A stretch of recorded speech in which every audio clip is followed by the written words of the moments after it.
Like, sometimes we do all the moves and we do all the drilling at the end. Say, we're going to do a move, a transition, we're going to drill the heck out of it. Then we're going to do another move, another transition, drill the heck out of it, and iron it out that way. Every now and again, we're going to mix up the patterns. Today's going to be pretty drill heavy, so make sure you ask your questions after this.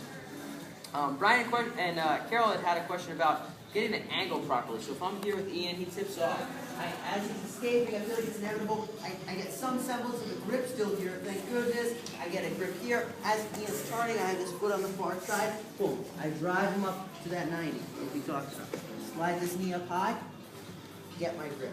Now, Carol's having a little bit of a problem of rocking back and having the going to be almost here, where it was sort of, yeah, just not quite getting the job done, and maybe it's possible to get the tablets a little bit harder. Ideally, with this technique, if I can help it, I want Ian to be kind of in this position, sort of in my lap. So I want him to be rested on me, not him to be rested on my legs, not his weight leaned up on my actual body. So as I tip back, the way I make this transition is I shift to this hip. If I shift to the other hip, now I have to pull this leg out to make that happen. So I shift to my hip side hip. How's that for redundant? So the side I always refer to this as the hip side, this is the head side. So this side is the hip that I fall to, because now what happens to my right leg? First and foremost, my chest is here. I'm not like, okay, it's bow and arrow time, so I'll be here.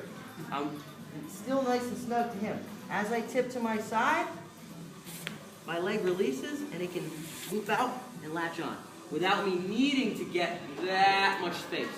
So although we are creating more distance than me staying on this like a full regular back mount to get the choke, I don't create distance for the sake of itself, and I don't associate the farther I am away with the better the choke is. I still want to be as snug as possible. So my chest is snug in this case, and my leg makes a very small whip, boom, to being here.